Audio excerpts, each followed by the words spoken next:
Hello अस्सलाम वालेकुम। आप लोगों को आई थिंक फाइनल पेपर से कैलेंडर मिल गया होगा। पेपर्स कब है?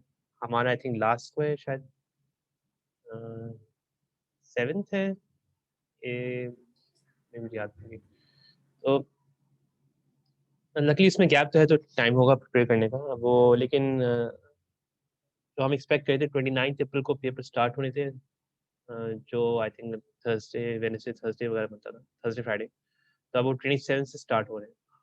तो लास्ट जो वीक होगा वो हम अब अवेलेबल नहीं होगा। मतलब 26 अप्रैल नेक्स्ट मंडे वाला वीक होगा, ये अवेलेबल नहीं होगा। वैसे 26 को क्लासेस का कैंसिल करने को उन्होंने बोला नहीं है, लेकिन फिर हम खुद नहीं रखेंगे क्योंकि अगले दिन पेपर होगा तो आप लोगों को तैयारी करनी होगी। तो अब उसके लिए शायद एक एक्स्ट्रा क्लास अरेंज करनी पड़े इस वीक। तो वो मैं आप लोग को सीआर है उनसे बात कर लूँगा कि, क्योंकि क्लास थोड़ी छोटी हो गई हैं और वो एक नेक्स्ट वीक की क्लास अवेलेबल नहीं होगी हमारे पास मंडे वाली। तो वो हम इसी कर अरेंज कर देंगे। तो आप वो हो सकता है फ्राइडे को कर लें जो कर लें। तो अभी तक आप लोग का 3 क्विज़ 3 असाइनमेंट हो चुके हैं और कोर्स में 4 क्विज़ 4 असाइनमेंट है। तो जो चौथा क्विज़ है वो फ्राइडे को होगा। अब उसका टाइम भी डिसाइड कर लेंगे हम कि उससे वो जुम्मे के बाद वगैरह कर लें, क्या करें। और असाइनमेंट मैं आज अपलोड कर दूँगा, वो भी फ्राइडे सैटरडे तक आप लोग सबमिट कर सकते हैं। सर आपने जी। जो असाइनमेंट्स के मार्क्स ही नहीं लगाए कि पता है नहीं चल रहा है कि मार्क्स कितने, क्योंकि फिर टीचर से कंपलसरी क्वेश्चन देते हैं ना, तो फिर भी मार्क्स कम होते हैं, वहाँ कवर होगा। जी, मैं एक साथ ही करूँगा। अब जैसे फ्राइडे को आप लोगों का क्विज़ और असाइनमेंट अपलोड होगा ना, तो उसमें सैटरडे तक आप लोगों को सेशंस बता दिए जाएँगे। ये यानी कि सैटरडे या संडे बाय मोस्ट।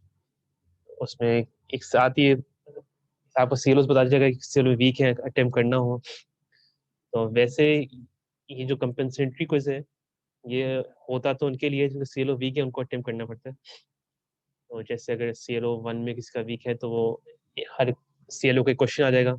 अब वो हम संडे को लेंगे, जो अभी संडे आएगा 25th वाला। ठीक है, क्योंकि एक सारे क्विज़ असाइनमेंट के बाद हमें लेना होगा कंपल्सरी क्विज़। तो फ्राइडे को क्विज़ 4 असाइन 4 हो जाएगा और संडे को कंपल्सरी हो जाएगा। कंपल्सरी हर किसी का देना ज़रूरी नहीं होता, प्रेफ़र किए जाते हैं उन लोगों को जो जिनका सीएलओ वीक है किसी में, तो उनके फिर मार्क्स एडजस्ट होते हैं। लेकिन फिर हम लोग सबके लिए ओपन रखते हैं कंपल्सरी, एटलीस्ट मैं तो, कि जिसका अगर सीएलओ पास भी है उसको इम्प्रूव करना है। मतलब आप लोग को आई थिंक पता है 40% वाली जो स्टोरी है कि हर सीएलओ में 40% से ज़्यादा मार्क्स होने चाहिए। क्योंकि वो अगर मार्क्स 40% से कम है तो आप वो सीएलओ फेल कर रहे हैं, तो उसकी एक अपॉर्च्युनिटी दी जाती है लोगों को इम्प्रूव करने की, वो कंपल्सरी कुछ होता है। तो असूलन सेशनल्स शो करने के बाद आपको आइडिया होता है, जैसे आप कह रही हैं कि आप किसका सीएलओ में वीक है और किस में कंपल्सरी को इसमें इम्प्रूव करना होता है। तो वो ठीक है, लेकिन अगर किसी का सारे सिलेबस पास भी हैं, तो वो अटेम्प्ट कर सकता है। एज़ अ प्रैक्टिस हो सकती है और हो सकता है उसके मार्क्स भी किसी सीओ में इम्प्रूव हो जाए। उस मैग्नीट्यूड में नहीं होंगे जिनका सीओ वीक फेल था, लेकिन इम्प्रूव हो सकते हैं। तो एनकरेज किया जाता है हर किसी को कंपल्सरी क्विज़ लेने के लिए। तो वो संडे को होपफुली हम करेंगे।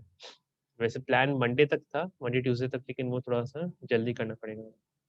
तो सैटरडे या संडे तक कंपल्सरी को उससे पहले सेशंस शेयर कर दिए जाएँगे, तो उसमें फिर आप कर सकते हैं। ठीक है, अच्छा मुझे एक बात करनी थी, लेकिन मैं अभी आई थिंक लोग कम है तो मैं अभी वो करूँगा नहीं।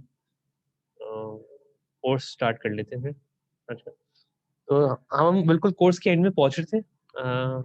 जो हमने पीजीटी तो पूरा कवर कर लिया था, मॉसफेट में हमने जितने भी डीसी ओआईसी एनालिसिस देखे थे, आप उनका हमें हमें कहने के कंबाइंड क्वेश्चन की तरफ जाएँगे और वो स्मॉल सिग्नल के जो अभी हमने एनालिसिस देखे थे, 1-2 क्वेश्चंस हमने देखे हैं, उनको मज़ीद देखेंगे डिफरेंट कॉन्फ़िगरेशंस में। जैसे common source, common drain, common gate है, तो उसमें आज कॉमन सोर्स हम हम कह रहे हैं कि फ़ॉर्मूलाज़ देखेंगे कैसे बनते हैं, उनके क्वेश्चन देखेंगे। उससे पहले मैंने एक लास्ट एक वो कराया था, क्वेश्चन कराया था। वो काफ़ी इम्पोर्टेंट है इस लिहाज से कि उसमें मल्टीपल ट्रांजिस्टर्स हैं, तो आप लोगों के कॉन्सेप्ट थोड़े-से क्लियर होने चाहिए इस क्वेश्चन को देख के। तो अब कोई भी अगर हो सकता है एग्जाम में 4 या 5 ट्रांजिस्टर वाला कुछ क्वेश्चन आ जाए तो कंफ्यूज होने की जरूरत नहीं होती है, या कि सारे ट्रांजिस्टर्स आ गए हम सॉल्व कैसे करेंगे। इन द एंड आपको हमेशा एम पता होना चाहिए कि आपके के लिए आपको फाइंड आउट क्या करना है। जैसे इस केस में अगर मुझे आर डी फाइंड करना है, नहीं तो फिर मुझे क्या अप्रोच होनी चाहिए कि मुझे आर डी की फॉर्मूला पहले लिखना चाहिए, आर डी फॉर्मूला बनता कैसे है। तो उस फॉर्मूला में हमें पता है कि आपको वी डी एस मालूम होना चाहिए या वी डी मालूम होना चाहिए, और आपको करंट मालूम होना चाहिए। अब करंट आप बैक ट्रैक करें, करंट कैसे मालूम होता है। अगर इसका करंट गिवन है तो ये एक तरह से बाइसिंग है, ये डब्ल्यू और एल से इसका करंट मालूम होता है, हम उधर से ये करंट मालूम कर सकते हैं। फिर आपको कह लें कि हो सकता है कि वी डी मालूम करने के लिए कोई हिंट दी जाए।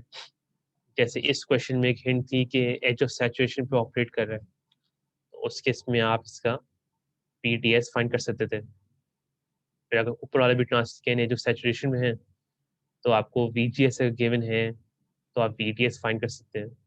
तो ऐसे आप बैक ट्रैक करके सॉल्व कर सकते हैं। तो अब इसके आगे भी हो सकता है कि एक और ट्रांजिस्टर लगा हुआ हो, नहीं तो हालांकि मॉसफेट काफी सिंपल है बीजेटी के लिहाज से, क्योंकि इसमें एक जो चीज हम काउंट नहीं करते वो इस ब्रांच में हम करंट काउंट नहीं करते।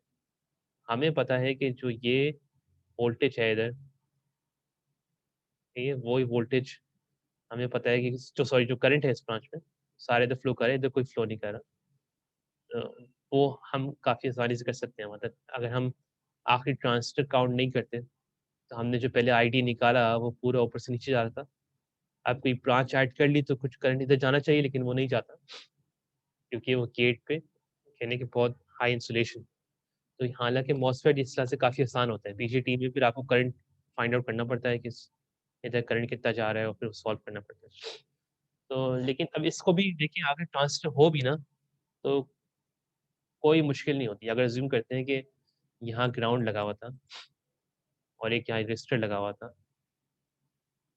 तो अब मुझे इसका वीडी मालूम हो गया अगर, तो एक तरह से इसका वीडी इसका वीजी है। और अगर इस ब्रांच का अज्यूम करते हैं कि मुझे वीजी मालूम हो गया तो मैं इसका करंट मालूम कर सकता हूँ, क्योंकि करंट के फॉर्मूला में क्या आता है, अगर डब्ल्यू वाले सब कुछ गिवन है स्टैंडर्ड पैरामीटर्स, तो वीजीएस माइनस वीटी होता है। अब वीजी मालूम हो गया, इस केस में सोर्स जीरो है, तो आपका वीजीएस मालूम हो गया, फिर आपने करंट फाइंड कर लिया इस ब्रांच में। करंट फाइंड कर लिया, फिर आप उधर से आप कह लें कि अगर आपको रजिस्टर नोन है तो आप वीडी निकाल सकते हैं, या अगर आपको वीडी नोन है तो आप रजिस्टर की वैल्यू निकाल सकते हैं। तो हमेशा स्टेप बाय स्टेप देखें क्वेश्चन को कि कहाँ से कहाँ हम लेके जा रहे हैं इन्फॉर्मेशन को, और हमें फाइंड आउट क्या करना है। तो ये क्वेश्चंस ट्रिकी हो सकते हैं, लेकिन कोई ना कोई कंडीशन गिवन होती है जिससे जो हिंट आउट कर देती है कि आपका सॉल्व कैसे करना है सॉल्व। तो ये इस लिहाज से इम्पोर्टेंट था। ऐसे हो से कुछ क्वेश्चंस हो। अभी जो क्विज 4 है आपका, वो आपका सीईपी होगा। तो जैसे लाइक जैसा आप लोगों ने आई थिंक ईसीडी की लैब हुई थी, वैसे इतना तो वो तो लैब में परफॉर्म करना था, और इतना शायद ना हो, लेकिन उसी तरह का स्केल पे एक असाइनमेंट होगा, एक ही क्वेश्चन होगा। मतलब मल्टीपल स्टेजेस दिए जा सकते हैं डिज़ाइन करने को। तो वो मैं आज अपलोड कर दूंगा, तो आप उसको देख लीजिएगा। अब जो आज का टॉपिक है वो है common source amplifier. Common source जो हम अभी सारे सर्किट्स देखते आ रहे हैं, हमें पता है ये सारे कॉमन सोर्स ही। अगर ये एक रेजिस्टर लगा देते हैं आरडी, और ये एक चीज़ और ख्याल रखिए कि ग्राउंड है या माइनस वी एस एस है, ये हमेशा देखना होगा हमें। क्योंकि अगर ये ग्राउंड है तो हम जीरो कंसिडर करते हैं, अगर माइनस वी एस एस है तो फिर हम minus V S S value consider करते हैं हमेशा। अज्यूम करते हैं कि ये आपका कॉमन सोर्स एम्पलीफायर है, एक आर सिग्नल सोर्स है जो लगी हुई है, एक आर डी लगा हुआ है, एक आर एल लगा हुआ है, और यहाँ वी आउट मेजर कर रहे हैं। ऑब्वियसली ये वी थ्री है। तो अब इसमें हमें क्या फाइंड करने हैं, हमें कुछ वैल्यूज फाइंड करने हैं, हमें आर इन फाइंड करना है, हमें आर आउट फाइंड करना है, हमें ए बी नॉट फाइंड करना है, ए बी एंड जी। ठीक है, ये फॉर्मूलाज हमें ज़्यादातर क्वेश्चन में सॉल्व करने को आएंगे। हमें ये इसकी सर्किट की हमें आर इन पता होना चाहिए, आर आउट पता होना चाहिए, ए बी नॉट पता होना चाहिए, पैरामीटर्स हैं।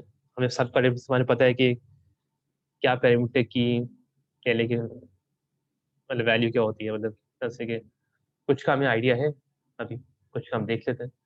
जैसे आर इन है, ये तो हमें इनपुट रेजिस्टेंस पता है।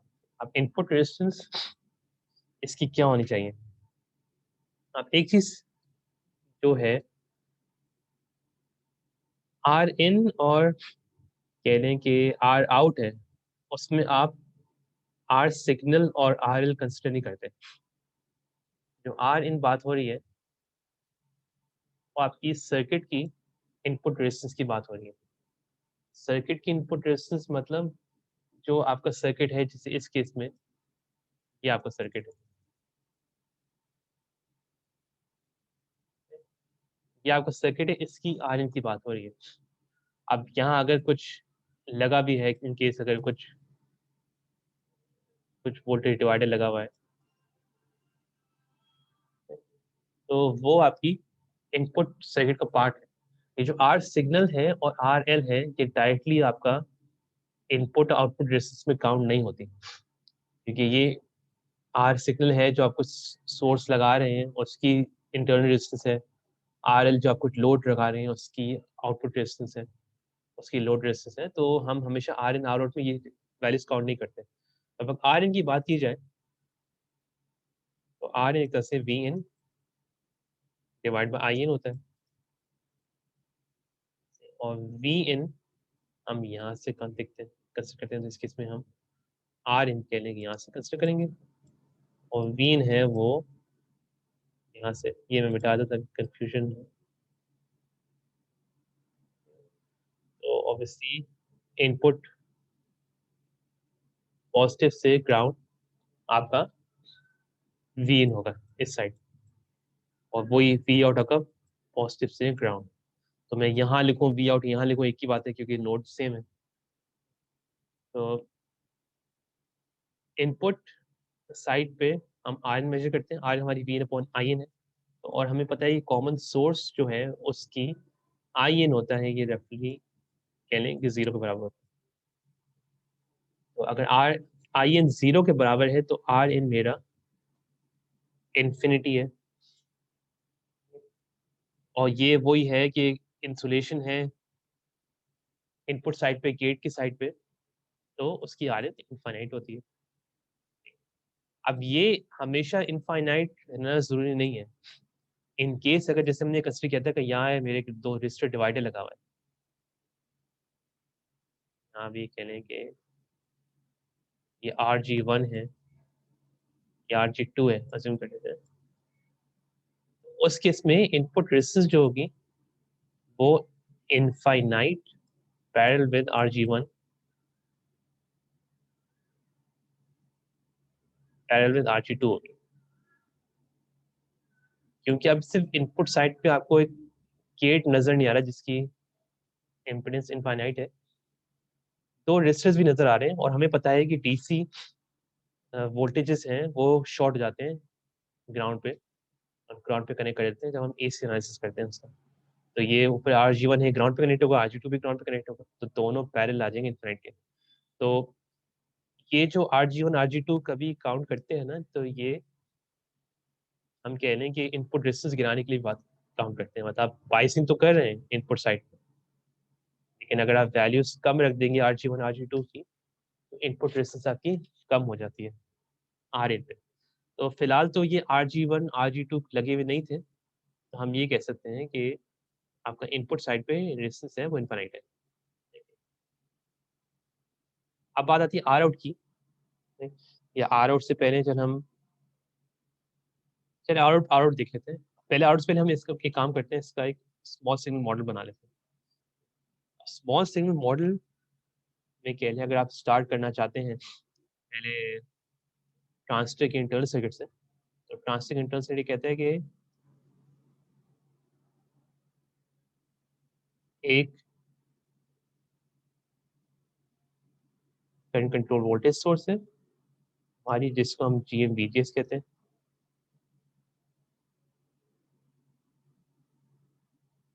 एक इसकी इंटरनल रेजिस्टेंस है जिसको हम R0 कहते हैं। इस केस में एक आपका रेजिस्टर है RD, ये आपकी V0 है, और आपका एक रेजिस्टर भी लगा हुआ है RL। अगेन मैं यहाँ V0 लगाऊं या मैं यहाँ V0 लगाऊं, बात एक ही है, लेकिन मैंने किसी रीजन से यहाँ लगाया है, स्टार्ट है। ये हमारी Vin है जो इस केस में VGS के बराबर है। तो अब यहाँ से यहाँ तक हम कंसिडर करें कि हमारा BJT सॉरी मॉसफेट का इंटरनल सर्किट है। अब इसके अलावा भी यहाँ जो है एक इनपुट सोर्स आएगी R सिग्नल और V सिग्नल मिला के इनपुट सोर्स के कंपोनेंट्स यहाँ भी कनेक्ट कर सकते हैं और ऑल ग्राउंड कर सकते हैं। ठीक है, तो R हमने यहाँ से काउंट किया था, R0 हम यहाँ से काउंट करते हैं। तो जो आपका अब देखिए अगर R0 में यहाँ से काउंट करूं तो R0 का फॉर्मूला क्या बचता है, R इनका तो हमें समझ आ गई, ये आपका इनफाइनाइट है। R0 का फॉर्मूला क्या बचता है, R0 के फॉर्मूला में अगर मैं इस लेवल से देख रहा हूँ, R0 में अब आपका RL फैक्टर काउंट नहीं होता। जैसे Rin में आपका R सिग्नल का फैक्टर काउंट नहीं होता था, उसके बियॉन्ड आप रेजिस्टेंस फाइंड करते हैं इनपुट साइड की, वैसे ही आपका R0 का है उसके इसमें आप लोड रेजिस्टेंस काउंट नहीं करते। तो अगर मैं लोड रेजिस्टेंस काउंट नहीं कर रहा उससे पहले मैं R0 फाइंड करने की कोशिश करता हूँ, तो अब तीन चीजें हैं जो पैरेलल में आ रही हैं। एक है RD, एक है R0, और थर्ड चीज है कि करंट सोर्स आ रही है। अब करंट सोर्स हमें एक चीज पता है कि जैसे आपका DC सोर्सेस शॉर्ट होती हैं वैसे करंट सोर्सेस ओपन होती हैं। हमें ये पता है कि आइडियल करंट सोर्स की इम्पीडेंस जो होती है इनफाइनाइट होती है। अब अगेन इधर तो कोई करंट फ्लो नहीं करेगा एज, तो इसका एक इनफाइनाइट फैक्टर होता है क्योंकि ओपन कंसिडर करें करंट सोर्स को, तो RD R0 एक ओपन कनेक्शन है जो इसकी इनफाइनाइट इम्पीडेंस है। तो मैं इसको एक निगलेक्ट करके मैं ये बोल सकता हूँ कि R0 है वो RD पैरेलल स्मॉल R0 है, आउटपुट रेजिस्टेंस है। हाँ, जैसे इनपुट में R सिग्नल काउंट नहीं होता वैसे आउटपुट में RL काउंट नहीं होता। अब गेन की अगर बात करें तो गेन की मैं अगर एक इक्वेशन लिखूं, अब ये इक्वेशन है मेरी V0 minus GM VGS and RD parallel R0 parallel RL। अब ये इक्वेशन मैंने लिखी है, अभी कहाँ से आई कि ये करंट है जो फ्लो कर रहा है, जिसको हम नाम देते हैं ID। ये ID है बेसिकली आपका GM VGS। अब अगर इसकी करंट की डायरेक्शन में ऑपोजिट करता हूँ, इस डायरेक्शन फ्लो कराता हूँ, तो मुझे पता है अगर इस डायरेक्शन में ID है तो इस डायरेक्शन माइनस ID होगा, क्योंकि आप डायरेक्शन इन्वर्ट कर दी। अब वही, अब ये तीन रेजिस्टर्स हैं, इनका अगर मैं एक पैरेलल रेजिस्टर फाइंड करता हूँ, उसको मैं R0 कह दूँ, कैपिटल R0, तो मैं सर्किट को ऐसे मॉडिफाई कर सकता हूँ कि ये एक करंट सोर्स है और ये एक आर नॉट है, क्या वी नॉट। एक यहाँ करंट फ्लो कर रहा था आई डी, यहाँ जो करंट फ्लो करेगा माइनस आई डी होगा, आई डी की डायरेक्शन चेंज कर दी, इसके अक्रॉस आई डी था, इसके अक्रॉस माइनस आई डी था। तो अब इस जो वी नॉट है इसके across V is equal to I apply करूंगा तो एक माइनस आई डी आएगा और एक आर नॉट आएगा। तो यहाँ से ये क्वेश्चन आई थी, इसमें आपका आउटपुट वोल्टेज है वो माइनस आई डी, क्योंकि अभी करंट की डायरेक्शन ऑपोजिट है इस केस में, इसके पास फ्लो कर रहा है, और वो आईडी आपका जीएवीजीएस होता है, और आपका आर नॉट, तीनों कंपोनेंट है वो पैरेलल में आते हैं। तो गेन में हम आर का फैक्टर काउंट करते हैं, जैसे हमने पहले बताया था कि अब जैसे इस सर्किट में चलिए मॉडिफाई करता हूँ तो वी नॉट यहाँ वीजीएस आता है, तो मेरा सर्किट जो ए वी का है वो मॉडिफाई होकर ये हो सकता है कि माइनस जी एम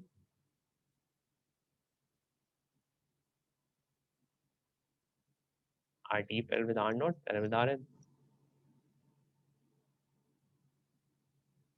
सही।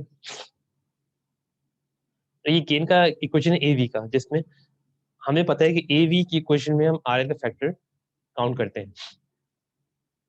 अब आती है ए वी नॉट की बात आती है, तो ए वी नॉट में सेम फॉर्मूला है, बस उसमें आर एल आपका इनफाइनाइट है। तो ए वी का फॉर्मूला ये बन सकता है minus G M R D parallel with R naught, इसमें आर एल आपका इनफाइनाइट है, ये आपका ए वी नॉट का इक्वेशन है।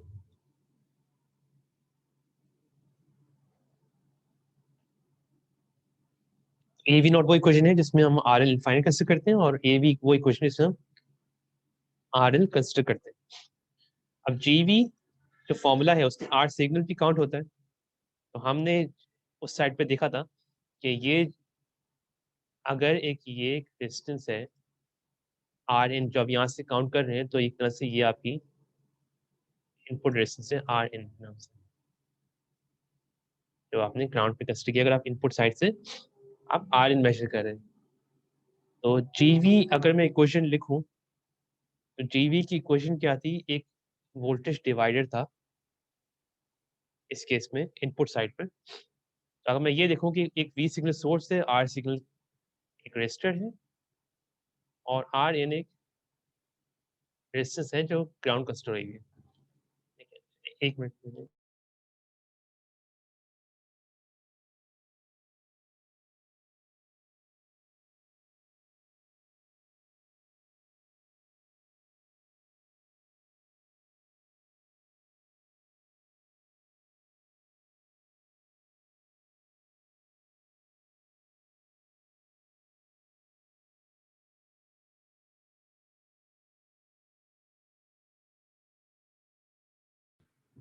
सर आपको माइक बंद है। मैं एक चीज चेक कर रहा हूं।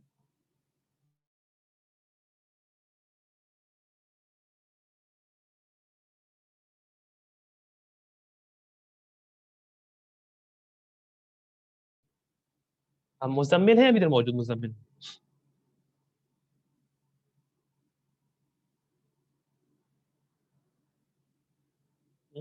मुजम्मिल नहीं है, और फैज भी नहीं है, फैज।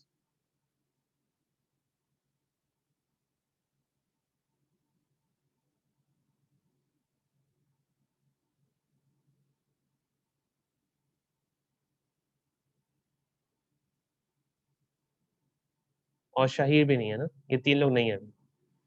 ठीक है, सही है। मैं एक मिनट नोट डाउन कर दूं प्लीज, एक मिनट।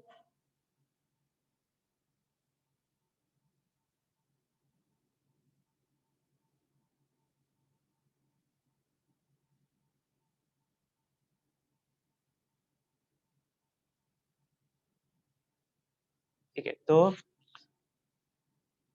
अच्छा जीवी की बात आती है तो जीवी हमें एक चीज पता है कि जीवी बेसिकली होता है आपका we input sorry we output divide by आपका वी सिग्नल। उस केस में आप वी आउट से वी सिग्नल तक आपका जो भी सारे कंपोनेंट्स हैं वो उसमें ऐड होते हैं, तो आपका जीवी काउंट होता है। और हमें पता था कि वी आउट और वी सिग्नल हमने कैसे डिवाइड किया था, वी नॉट और V in times V in upon V signal. ये जो फैक्टर था ये आपका ए वी के बराबर था, और V in upon V signal एक वोल्टेज डिवाइडर के थ्रू हमने फाइंड किया था। तो अब मैं यहाँ अगर लिखना चाहूँ, मैं लिखता हूँ कि वी इन बेसिकली एक वोल्टेज डिवाइडर है आर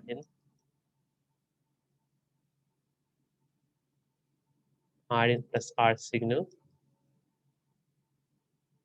टाइम्स बी सिग्नल।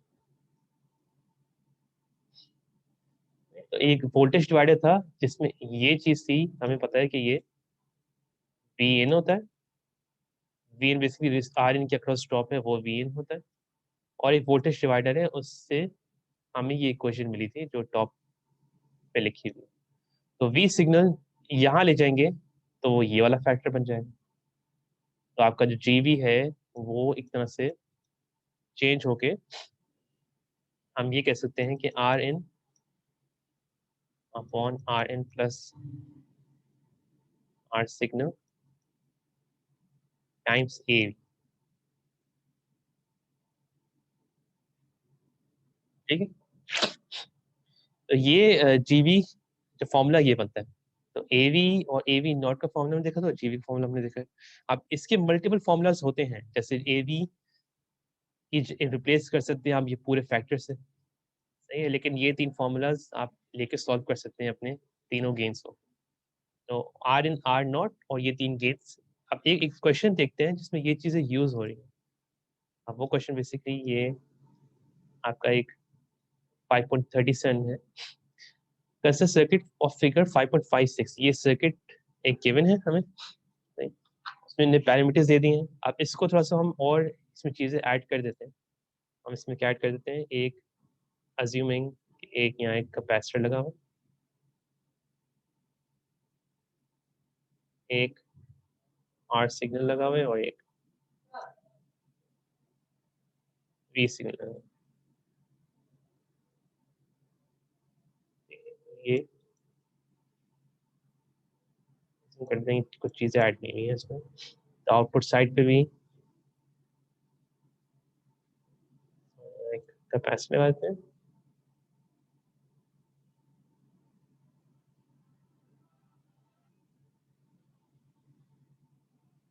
और यहाँ आर एल लगा देते हैं।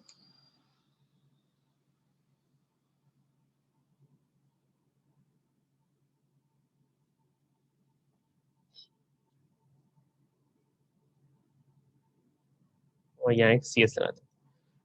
तो ये कैपेसिटेंस ऐड किए, इसको ज्यादा फर्क नहीं पड़ता, ये बताते हैं क्यों ऐड की गई।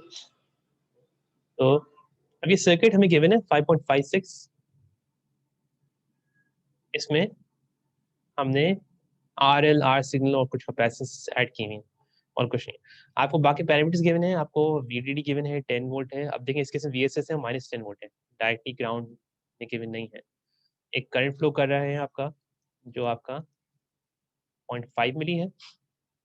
आर जी की वैल्यू 4.7 मेगा गिवन है, आर डी भी गिवन है, बी टी भी गिवन है। इस केस में बी टी आपका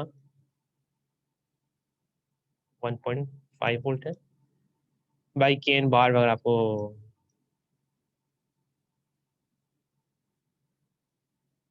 1 milli ampere per volt square है, एंड बी ए 75 वोल्ट। तो काफी इन्फॉर्मेशन गिवन है। हमें अब बहुत सारी चीज फाइंड करनी है। हमें फाइंड करना है D over drive, V G S, V G, V S and B D. अब ये हमें कहने की काफी चीजें फाइंड करनी है जो हम एक एक करके सॉल्व करते हैं इसको। अब वीओ ड्राइव अगर फाइंड करना है तो उसके लिए हमें VGS माइनस VT होता है वीओ ड्राइव, ठीक है। तो अब और कोई इन्हें हिंट नहीं दिया हुआ तो हमें इसी प्रोसेस सॉल्व करना पड़ेगा VGS माइनस VT के। VT गिवन है, नहीं VT गिवन क्या है 1.5 वोल्ट गिवन है, VGS फाइंड करना होगा। अब VGS का फॉर्मूला क्या होगा, VGS के साथ सॉल्व करेंगे, कोई बता सकते हैं मुझे? चलो मैं एक पॉइंट आउट करता हूँ। राना राहिल बताओ कि VGS कैसे सॉल्व करेंगे, वीओ ड्राइव वो कैसे फाइंड करेंगे? राना मौजूद है ना इधर?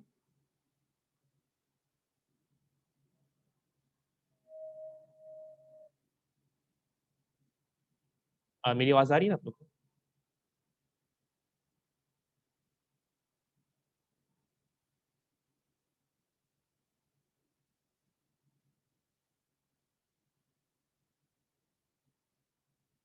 राना बताओ कि VGS कैसे सॉल्व करेंगे इसका, वीओ ड्राइव फाइंड करना है हमें, किस तरह करेंगे?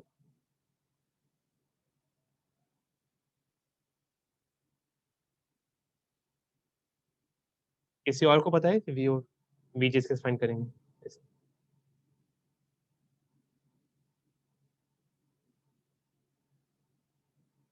तो हमेशा जी बोले, कोई बोल रहा था? सर स्मॉल सिग्नल का जो वी इन होगा वो VGS के इक्वल होगा। लेकिन अभी हमें वी इन गिवन नहीं है, तो VGS, अब आप इंफॉर्मेशन जो गिवन है उसको थोड़ा सामने रख के सोचें। तो अब VGS किन फॉर्मूलाज में आता है? VGS एक GM के फॉर्मूला में आता है, VGS एक ID के फॉर्मूला में आता है। अब ID तो गिवन है, आपके ID का फॉर्मूला यूज करते हैं तो उसमें और क्या क्या चीज़ चाहिए होंगी? ये ID is equal to half KN bar WOL VGS minus VT का स्क्वायर। अब ये गिवन है तो हम ये वो आर्ग्यूमेंट ला नहीं रहे कि इसमें लैम्डा भी गिवन है तो आप इसको एक्सटेंड कर दें। तभी इस फॉर्मूला से रखते हुए हमें ID पता है, हमें KN बार WOL पता है, तो मैं वीओ ड्राइव निकाल सकता हूँ इसका। मैंने फिलहाल निकाला हुआ है, अभी हम इसको as a whole V O drive count करते हैं। तो एज अ होल अगर वीओ ड्राइव काउंट करेंगे तो हम ID 0.5 मिली और KN बार 1 मिली है, इससे सॉल्व करके मेरा जो वीओ ड्राइव आ रहा है वो आ रहा है 1 वोल्ट, और उससे VGS फाइंड कर सकते हैं जो आपका आ रहा है 2.5।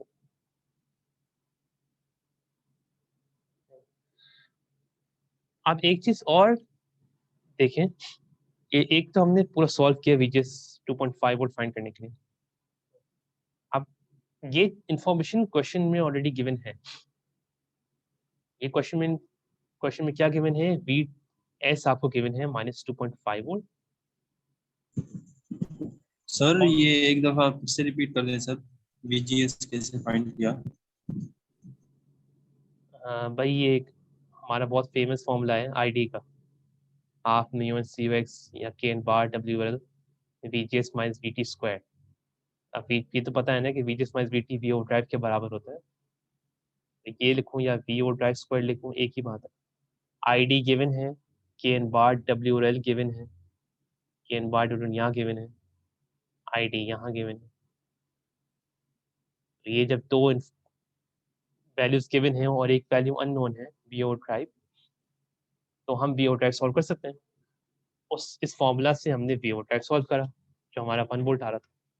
अब V O drive VGS minus VT होता है, तो आपको VT गिवन है, वीओ ड्राइव निकाल चुके हैं तो आप VGS फाइंड कर सकते हैं। और सिंपली वीओ ड्राइव जो है 1 वोल्ट प्लस VT जो आपका 1.5 वोल्ट था, तो 1 प्लस 1.5 2.5 वोल्ट आ रहा है VGS। ठीक, अब ये इन्फॉर्मेशन क्वेश्चन में इस तरह गिवन है कि V सोर्स आपको -2.5 वोल्ट गिवन है। अब जो VG है ये इधर 0 वोल्ट लिखा भी है, और क्योंकि कोई करंट फ्लो नहीं कर रहा, तो इसके अक्रॉस कोई करंट फ्लो नहीं कर रहा, तो कोई ड्रॉप नहीं है। कोई ड्रॉप नहीं है तो जो यहाँ 0 है वही 0 यहाँ है। तो जब VG 0 है और VS माइनस 2.5 है, तो आप VGS 2.5 वोल्ट निकाल सकते हैं दूसरे मेथड से। हमें पता है कि VG हमारा 0 वोल्ट है। तो S से हमने VO ड्राइव निकाल लिया, VGS भी हमने निकाल लिया, और आपका बाकी VG आपको पता है 0 वोल्ट है, VS भी तरह से माइनस 2.5 वोल्ट गिवन है। तो अब VD की बात आती है। अब VD इस केस में कैसे कर सकते हैं कि हमें ये पता है कि VD होता है आपका VDD minus IDR। Posted for analysis है, आपको VDD गिवन है 10 वोल्ट, ID 0.5 मिली था, एंड RD आपका 15 के था। इस तरह से आप VD सॉल्व करके निकाल सकते हैं, क्या होगा 2.5 वोल्ट। अभी तो ये काफ़ी सिंपल इंफॉर्मेशन से हम सॉल्व कर रहे हैं DC पैरामीटर्स। तो ऐसे क्वेश्चंस में क्या आता है, DC पार्ट भी आता है और AC पार्ट भी आता है। तो DC पार्ट तो इसमें काफ़ी सिंपल है, R नॉट भी आप फाइंड कर सकते हैं इवेंचुअली VA अपॉन ID करके, तो आपका 150 क्या आता है। अब बाकी चीज़ें फाइंड करने को अगर हमें पता ही जाए, तो उस केस में R इन है जैसे, तो हमें एक तो स्मॉल सिग्नल को बनाना पड़ेगा, सही है। आप चाहें तो स्मॉल सिग्नल बना सकते हैं कोई भी। तो हम अगर इसको एज ए टी मोल्ड सॉल्व करें, तो उसमें यहाँ 1/GM होता है, यहाँ एक R नॉट होता है,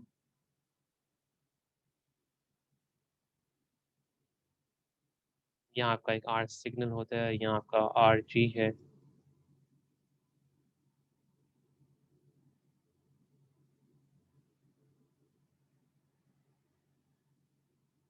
एंड यहाँ आपका RD है, और यहाँ आपका RL।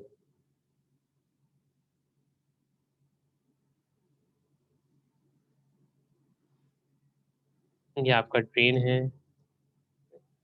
ये सोर्स है, और ये गेट है। तो अब R इन जो काउंट करा जाए, तो हमें पता है R इन हमारा सिर्फ RG के बराबर। इसको देख लें या हाइब्रिड मॉडल देख लें, एक ही बात है। क्योंकि अगर कुछ रेजिस्टेंस इनपुट साइड पर नहीं लगी होती, तो हम क्या कहते हैं R इन आपका इनफाइनाइट है, लेकिन इस केस में एक 4.7 मेगा का रजिस्टर टू ग्राउंड कनेक्ट हुआ है, तो आपका R इन है वो आपका RG के बराबर है, वो आपका 4.7 मेगा के बराबर है। तो अब इस केस में आपका R इन, तो ये अब R नॉट की बात करूं, तो R नॉट क्या है। अब R नॉट देखा जाए तो RD parallel with R not small वाला आता है। RL क्यों नहीं आता, क्योंकि आपका लोड रेजिस्टेंस है वो आपका R इन और R नॉट में काउंट नहीं होती, वो अभी गेन में काउंट होती है। हम RL इग्नोर करते हैं। ये कैपेसिटर्स है ना, ये स्मॉल सिग्नल बनाएंगे ना तो ये शॉर्ट हो जाते हैं, क्योंकि कैपेसिटर की इम्पीडेंस है वो हाई फ्रीक्वेंसी पे, फ्रीक्वेंसी ज़्यादा होती है तो एक इम्पीडेंस आपकी 0 के करीब आती है। तो कैपेसिटर्स ये बने होते हैं, लेकिन ये बताए जा रहे हैं कि जब स्मॉल सिग्नल डिज़ाइन करेंगे तो इसमें कैपेसिटर शॉर्ट कर देते हैं। तो ये कैपेसिटर तभी यहाँ शॉर्ट हुआ है, यहाँ को इसका इम्पैक्ट नहीं आ रहा।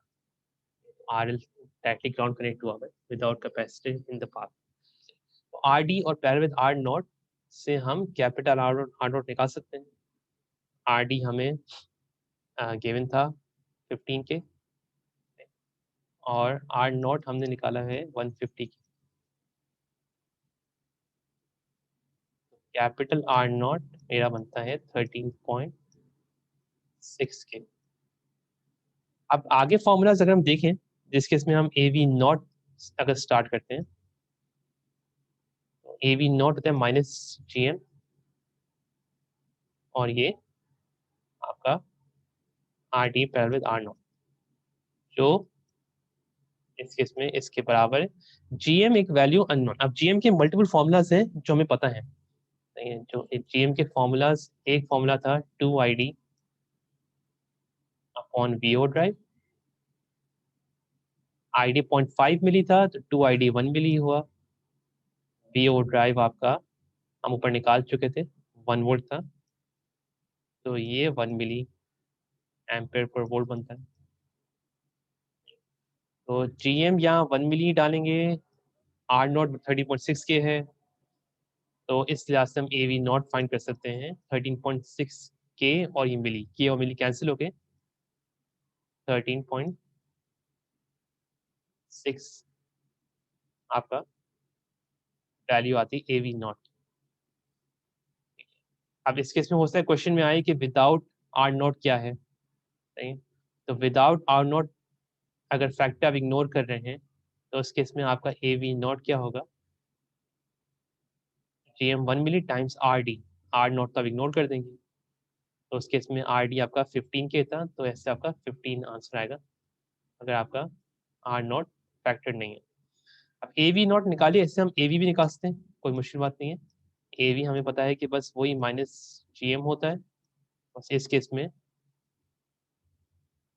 आपका आर का फैक्टर भी काउंट होता है। तो इस तरह से हम बाकी चीज़ें सब नोन है, हमें आर एल भी हमें क्वेश्चन में गिवन है, नहीं? तो हम उससे ए भी निकाल सकते हैं। तो इस केस में 15 के गिवन है आर एल, जो यहाँ लिखा हुआ हो मैं नहीं लिखा, लेकिन 15 के आर एल की वैल्यू है जो गिवन। तो वही 1 मिली -1 मिली, और पूरा ये जो आपका 150 के पैरेलल विद 15 के पैरेलल 15 के ए वी फाइंड कर सकते हैं। ए वी जो हमारा आ रहा है उस केस में -7.14 वोल्ट पर वोल्ट आ रहा है, right? तो ये हमेशा फॉलो करिएगा कि आपका जो ए वी हाइस्ट होता है, फिर ए वी कम होते हैं, और फिर जी वी होता है। जी वी का फॉर्मूला जो हमने पढ़ा था उस केस में हमें पता था कि वो R in on R in plus R signal times A V था। तो ये हमें जी वी का फॉर्मूला पता था जो हमने प्रीवियस देखा था अभी। तो आर सिग्नल इस केस में 100 की गिवन है, ये दो क्वेश्चन को मिला के हमने सॉल्व किया था। आर सिग्नल 100 की गिवन है, आर इन हमारी 4.7 मेगा थी, तो 4.7 मेगा प्लस 0.1 मेगा, 100 की 0.1 मेगा होती है, इंटू -7.14। तो इससे 4.7 डिवाइड 4.8 हमारा जो मैंने सॉल्व किया था, तो -7 वोल्ट पर वोल्ट आ रही है हमारी जी वी। तो ये आप देख भी सकते हैं कि ए वी नॉट से हाइस्ट है, फिर ए वी और फिर जी वी है। आप ये ऐसे क्वेश्चंस इसलिए आ सकते हैं क्योंकि इसमें डीसी सॉल्व करने को भी आ रहा है और एसी सॉल्व करने को भी आ रहा है। तो अभी हमने प्रीवियसली कुछ क्वेश्चंस देखे जिसमें डीसी अलग होता था, एसी अलग होता था। तो इसमें ऐसा कोई बड़ा सा क्वेश्चन आ सकता है जिसमें आपको डीसी एक पार्ट ए हो जिसमें डीसी सॉल्व करना हो, पार्ट बी उसमें एसी सॉल्व करना हो। तो जैसे हमने डीसी तो काफी सिंपल इन्फॉर्मेशन से हमने सॉल्व किया था, एसी हम सॉल्व कर सकते हैं। अब इसमें कुछ रीजनिंग क्वेश्चंस भी आ सकते हैं। रीजनिंग क्वेश्चन इस लिहाज से कि अगर बताया जाए कि ए वी इंक्रीज करना है तो किस तरह करेंगे, नहीं तो आप आपकी फॉर्मूला देख के आप ये बता सकते हैं कि अगर मैं इसका आर डी इंक्रीज कर दूं तो मेरा ए वी इंक्रीज हो सकता है, लेकिन आर डी इंक्रीज करने से आपका ए वी नॉट इंक्रीज हो रहा है। तो इस केस में हम ये कहेंगे कि अगर हमें ए वी जो है ए वी नॉट के करीब चाहिए तो हमें आर एल की वैल्यू इंक्रीज करनी पड़ेगी। तो लोअर लोअर रोड की वैल्यू ड्राइव नहीं कर सकते हम, और अगर क्योंकि हमें देखें ये वही था ना कि 150 के पैरेलल 15 के साथ हमारा गेन 13.6 आ रहा था। अब एक आर एल की वैल्यू ऐड हो गई तो हमारा गेन कम हो गया। अगर आर एल इनफाइनाइट होगा तो अगेन हम ए वी नॉट के करीब आ जाएंगे। तो आर एल की वैल्यू जितनी ज़्यादा होगी उतना आपका गेन ए वी नॉट के करीब होगा। और कुछ क्वेश्चन आ सकते हैं कि AV नॉट किस तरह इंक्रीज करा जाए, तो वो हमें पता है कि हम या तो GM इंक्रीज करेंगे या तो हम RD इंक्रीज करेंगे। RD इंक्रीज करने का भी हमें फायदा और नुकसान पता है, तो हम रीजनिंग क्वेश्चंस हो सकता है कि एक आध क्वेश्चन में पार्ट में आ सके कि, और उसके मल्टीपल आंसर हो सकते हैं, आपको एक बार डिफेंड करना हो। तो ये कॉमन ड्रेन था। नेक्स्ट क्लास में कॉमन सोर्स था। नेक्स्ट क्लास में हम कॉमन गेट और फिर कॉमन ड्रेन पढ़ेंगे, और फिर एक छोटा टॉपिक होगा डिफरेंशियल का, तो वो हम कवर करेंगे। सही है, तो कल कंटिन्यू करते हैं। अच्छा, अहमद आई थिंक क्लास में नहीं था, तो कोई उसको प्लीज बता दें कि मुझसे कांटेक्ट, जैसे व्हाट्सएप स्काइप पे जहाँ पॉसिबल उसके लिए वो मुझसे कांटेक्ट करे, तो मुझसे एक चीज डिस्कस करनी थी मैंने। ठीक है, कोई भी बता दीजिएगा। Thank you. किसी को क्वेश्चन है इस टॉपिक से रिलेटेड, क्लास एंड कर दें। काफी हमने क्विकली गो थ्रू किया है, इसको कुछ समझ नहीं आ रहा वो नोट्स तो मैं डाल दूंगा, इसको गो थ्रू भी कर ले 12 लेक्चर को, इससे कुछ समझ नहीं आ रहा। थैंक यू, फिर कल कंटिन्यू करते हैं सेम टाइम पे। अल्लाह हाफ़िज़।